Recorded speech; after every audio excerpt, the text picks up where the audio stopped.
Yoma Daf Hey Amud Bet. Chers amis, nous sommes toujours dans le problème que nous avons vu hier et avant-hier. Est-ce que les Milouim, donc les Milouim, l'intronisation des Kohanim, l'inauguration du Mishkan, est-ce que si on a oublié une chose, si on n'a pas fait une des choses qui est écrite, est-ce qu'il faut tout recommencer? Ou alors ça dépend. Si c'est des choses qui sont pour tout le temps, c'est-à-dire qui sont en rapport avec les korbanot qu'on va tout le temps apporter dans les générations à venir, alors là oui, c'est important, là on peut pas oublier quelque chose. Mais si c'est uniquement pour le Milouim, alors au pire, c'est pas grave. 2 lignes avant la fin du Hamoud précédent. Maïtama demande, quelle est la raison de celui qui dit que tout ce qui est écrit au sujet des Milouim, eh bien, ça va rendre inapte les Milouim si on le saute. A dit à Makra le Passoura, tu feras Aaron et à ses enfants ainsi. Où est-ce que c'est écrit? C'est écrit parce qu'il y a 2 endroits où on parle de Milouim. Alors, Milouim, encore une fois, c'est l'intronisation des Kohanim et aussi le Chanukata Misber. Maintenant, il y a 2 endroits. Il y a un endroit dans Tetzavé où Hachem donne le tzivouï, c'est-à-dire l'ordre, il donne le tzivouï de comment faire des choses. Et après, il y a Tzav dans Vaikra où on va parler de l'accomplissement. Donc le tzivouï et l'accomplissement. Très bien. Il y a 2 choses à ne pas confondre. Alors le tzivouï, eh bien c'est là où il y a écrit kacha. Tu feras ainsi. Kacha ikuvaou. Kacha, c'est-à-dire c'est un ikouv, c'est-à-dire tu es obligé de le faire ainsi. Et sinon, c'est pas bon. Continue Agmara Tinar, Kol Milta Dektiva Ve'ayinana. Donc je comprends. Ça va bien pour tout ce qui est écrit dans Tzav, dans Tetzavé, pardon, dans le Tzivouï. Milta Deloktiva Ve'ayinana. Mais ce qui n'a pas été écrit dans le Tzivouï, mais été écrit seulement dans l'accomplissement, dans Vaikra. En l'occurrence, qu'il fallait mettre les Urim et Tumim, le Shema Mefourash à l'intérieur du Choshen, du pectoral, pour introniser Aaron à Cohen. Minalan, d'où sait-on que si je ne l'ai pas fait, ça ne fonctionne pas, j'ai raté, je ne suis pas Yotse. Puisque là-bas, il n'y a pas écrit Kracham. Amarav Nachman Bar Yitzhak, Yalif Petar Petar. Il dit, je vais faire une Zerachava entre Tetzavé et Tzav, puisque dans Tetzavé, il y a écrit Petar Choel Moed, dans Tzav, il y a écrit Petar Choel Moed. Donc, quand je fais une comparaison, de la même manière que dans Tetzavé, il faut que tout soit là parce qu'il y a écrit Kacha, eh bien, dans Tzav aussi, il faut que tout soit là parce qu'il y a écrit, même s'il n'y a pas écrit Kacha. Rav Mesharshia Amar lui donne une autre réponse, Rav Mesharshia. Ushmartem et Mishmeret Hashem. Vous garderez la garde d'Hachem. Où c'est écrit ça dans le Tzav, dans le deuxième, dans l'accomplissement. Donc tu vois bien que si tu le fais pas, c'est pas bon. Tu as encore un ordre d'être précis. Ikuva, ça veut dire que ça retient et ça empêche l'accomplissement si on a oublié une chose ou si on n'a pas fait une chose. Rav Mesharshia amène une autre explication. Kiken Souveti. Car ainsi, Hachem m'a ordonné. Donc tu vois bien qu'il m'a ordonné de faire comme ça, donc il faut le faire. Ikouva. Donc ça rend caduque toute la procédure si on n'a pas fait quelque chose. Et puisqu'on parle maintenant de Tsouveti, de qu'Hachem nous a ordonné, alors on va apporter un sujet qui est en rapport. Alors regardez, Tanou Rabbanan, Kichen Tsouveti. Il y a écrit une fois Kichen Tsouveti. Une autre fois, il y a écrit Kacher Tziveti. Comme j'ai ordonné. Et après, il y a écrit encore Kacher Tziva Hashem. Comme Hashem a ordonné. Dans le même Pérec. Normalement, on ne voit pas souvent que Moshe Rabbeinu nous dit comme Hashem a ordonné. Ou comme je vous ai ordonné. C'est seulement dans ce Pérec qu'on les voit 3 fois. On voit que ça revient 3 fois. Il y a quand même une raison. Nous dit la Gemara, alors une petite introduction. Tout le monde sait que 7 jours avant le premier Nissan, on va introniser les Kohanim. Aaron et ses enfants. Maintenant, 7 jours avant, Moshe Rabbeinu faisait la Avoda tous les jours. Et le 8e jour, c'est Aaron à Cohen qui fait la Avoda parce qu'il est déjà Cohen Gadol. Et ses enfants aussi. Maintenant, il y a 2 choses qui se passent. Premièrement, c'est Rosh Chodesh. Donc, il y a des korbanot en plus. Donc, 3 choses. Deuxièmement, il y a Nachshon ben Aminadav qui commence à faire son korban puisqu'il va y avoir les 12 tribus. Chaque chef de tribu va apporter son korban pendant les 12 premiers jours de Nissan. Donc lui aussi va apporter son Narshon Ben Aminadab, c'est le premier qui va se présenter.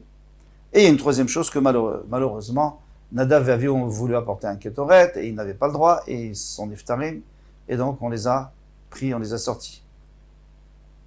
Maintenant, Aaron et ses enfants sont pas encore Avelim puisqu'il n'a pas été enterré, donc Onen. Onen, ça veut dire que le mort est encore là et l'Onen n'a pas le droit de manger les Kodashim. Alors, ils n'ont pas mangé les Kodashim. Ils n'ont pas mangé les Korbanot. Voilà. Et Moshe Rabbeinu vient, il dit pourquoi vous n'avez pas mangé? Il y a une histoire. Et Aaron Cohen lui répond. Alors on va commencer par le début. Kiken Siviti, Kiken Tsuveti, car ainsi j'ai été ordonné. C'est lorsque Moshe Rabbeinu dit à Aaron et à ses enfants, vous devez manger. Baninut Yechelua, vous devrez le manger, même si vous êtes onen, vous devrez manger. Bien que normalement un onen ne mange pas des korbanot, mais là vous devrez manger parce que c'est des korbanot exceptionnels. Donc on ne peut pas s'en passer. Encore si c'était des korbanot de tous les jours, d'accord, c'est pas grave. Alors ça, ils ne mangent pas. Mais là, vous êtes obligé de manger. D'accord? Alors ça c'est Vetamincha, Sheikrivu, Bashimini, la mincha, il faut la manger. Très bien. Ils vont la manger. Après, deuxièmement, il dit Kacher si veti, comme moi, j'ai ordonné. Ça, c'est Beshat Maaseh. Amar lahem. Pardon. Point. Alors ça, je vous explique. C'est le khatat. Le sira khatat. Ils l'ont brûlé. Il dit, mais moi, je vous avais dit de le manger. Après, vous l'avez brûlé. Le sira khatat. C'est un korban qui est usuel. C'est pas un korban exceptionnel. Alors, eux, qu'est-ce qu'ils ont fait? Ils l'ont brûlé. Pourquoi? Parce que c'est un korban qu'on fait tout le temps. Ah, alors maintenant, on a un problème. Qui est-ce qui a raison? Moshe Rabbeinu a dit, mais moi, je vous ai ordonné de le manger. Et Aaron Cohen, il dit, excuse-moi, je pense que c'est différent. Toi, tu as parlé de Kodesh Shah, c'est-à-dire des corbanotes exceptionnels. Moi, ici, c'était un korban qui n'était pas exceptionnel, donc je ne devais pas le manger. Et Moshe Rabbeinu a reconnu. Troisièmement, Beshat Maaseh Amarlem, au moment du Maaseh, c'est-à-dire quand il devait avant, c'est d'ailleurs le passage qui vient avant, Kacher Tziva Hashem, comme Hashem a ordonné qu'il fallait manger le mincha de Shumini et le mincha de Narshon Ben Aminadav. C'est-à-dire le mincha du 8e jour, c'est exceptionnel, on ne le refera jamais, et celui de Narshon Ben Aminadav, qu'on ne refera jamais non plus, donc ça vous devez le manger. Velo Melae, Ani Omer, je n'ai pas dit de mon propre chef, j'ai dit d'Hachem. Amar Rabbi Yossi bar Chanina. Rabbi Yossi bar Chanina. Maintenant on passe au pantalon. Alors le Kohen a 4 habits. Kohen idiot. Pantalon, tunique, chapeau, ceinture. Et le Kohen Gadol rajoute le éphod, le tablier rochen, pectoral, le tzitz, frontaux, et le éphod, le talit, là, avec les cloches. Donc ça fait en tout 8. Et il s'appelle le Meil. Très bien. Maintenant, dans les parchiotes de Milouim, les 2 parchiotes qu'on a vus, dans Tsav et dans Tetzavé, on ne parle pas du pantalon. On parle de tout sauf du pantalon. Alors, Rabbi Yossi bar Chanina Mirtnasaim, Mentuim Parasha, ils ne sont pas écrits dans la Parasha. Alors d'où je vais apprendre? Kshumer Vezer Davar Asherta Selahem. Comme il est écrit dans Tetzavé, c'est que je vous profite si vous, il est écrit, et voici la chose que tu devras leur faire. Les Kadeshotam pour les sanctifier, les Chayen, pour qu'ils puissent devenir Kohen. Les Avi à Mirtnasaim, c'est pour nous inclure les Mirtnasaim qu'on a vu dans la Parasha avant. En fait, c'est pas la Parasha avant, c'est quelques psukim avant, on voit tous les habits des Kohanim. Et juste après, il dit, et voici. Alors, puisqu'on dit, et voici, ça veut dire que je continue ce que j'ai dit. Alors maintenant, même si je répète pas tout, c'est pas grave, les pantalons sont inclus. Ve'aseri taefa. L'avi à Mirtnasaim, ve'aseri taefa. Donc, on va apprendre ici les Mirtnasaim, et aseri taefa. Aseri taefa, c'était le 10e de Efa que le Kohen Gadol approchait tous les jours, mais que chaque Kohen devait approcher le jour où il était intronisé. et qu'on devait approcher pendant les Milouim, bien sûr, puisqu'ils étaient intronisés, et à Siri Taïfa, et qu'on divisait en deux. On faisait 12 pains, et 6 pains le matin, 6 pains l'après-midi. Demande la Gemara, Bishlam, Amirtnasaim, Ktive, Benyana, Del Begadim. D'accord. Toi, tu me dis Vézé, c'est pour rajouter sur, plutôt, c'est pour rajouter ce qu'on a dit avant, déjà. Là-bas, on parlait des habits. On parlait pas du tout d'Aseret Taïfa. Et d'Aseret Taïfa Minan, d'où j'apprends qu'il faut aussi le faire pendant les Milouim. Alors, vous allez me dire, bien sûr qu'il faut le faire, puisqu'on est en train d'introniser Aaron et ses enfants. De toute façon, il faut le faire, même si c'était pas les Milouim, même si c'était 50 ans plus tard. Alors, il y a une marloquette. Est-ce que là, il fallait le faire tous les jours? Ou alors, seulement une fois? Si tu dis tous les jours, alors j'ai compris, c'est que dans les Milouim, mais c'est différent. Il faut les porter tous les jours. Mais si tu me dis une fois, alors quelle est la différence? C'est évident qu'il faut le faire. Nous dit le Grise. Oui, c'est évident. Mais s'il n'a pas fait, est-ce que ça annule tous les Milouim ou pas? Alors oui. Pourquoi? Atia Zé. Alors, parce qu'on apprend de Zé, puisqu'il y a écrit Zé dans les Milouim, mais il y a écrit Zé dans le Aseret Taïfa. Miveze Korban Aaron Uvanav Asher Yikriu L'Hashem Aseret Taïfa qu'on a vu dans Aseret Taïfa. Alors on va pas prendre dans Rabbi Yochanan Mishum Rabbi Shimon ben Bar Yochai. Donc Rabbi Yochanan dit au nom de Rabbi Shimon ben Yochai, Minayin Shaf Mikra Parasha Me'akev. D'où sait-on que de lire la paracha? Parce que lorsque Moshe Rabbeinu a commencé les Milouim, Hachem lui a dit, d'abord raconte au peuple d'Israël comment tu vas faire. Qu'est-ce que tu vas faire? Et s'il le dit pas, c'est pas bon. Talmud Lomar, d'où je sais, parce qu'il y a écrit, Vayomer Moshe Laïda, Zadavar Asher Tziva Hashem. Voici ce qu'Hachem m'a ordonné quoi? De vous raconter. Donc tu vois bien que si tu fais pas ce qu'il t'a ordonné, c'est pas bon. Afilo Dibur Me'akev, même la parole, ça peut rendre caduque toute l'histoire, toute la procédure. On a fini avec ça. Maintenant, Ketzad il-Bishan. Comment il a fait pour les habiller? Demande à Gemara, Ketzad il-Bishan.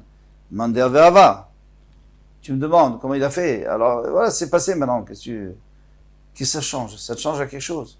Ça y est, c'est une fois. Les Milouim. Ça fait déjà 3000 ans. Qu'est-ce que tu me demandes? Bon, pas par rapport à la Gemara, ça faisait moins que ça, mais au moins 1500, 1800 ans. Donc, qu'est-ce que tu me demandes? Là-dessus, tous les Mfarshim s'arrêtent et Tosfot lui-même, ils disent pas possible. Il nous arrive souvent dans la Gemara de demander, on nous explique ce qui s'est passé, et même si ça va pas se passer aujourd'hui. Tosfot donne pas de réponse. Il y a des Mfarshim qui veulent dire que c'était juste pour entendre la réponse. Il lui dit, alors qu'est-ce que ça peut faire? On va répondre. Mais c'est la réponse qui l'intéresse, c'est très joli. Et là, Ketzad Malvisham Latid Lavo.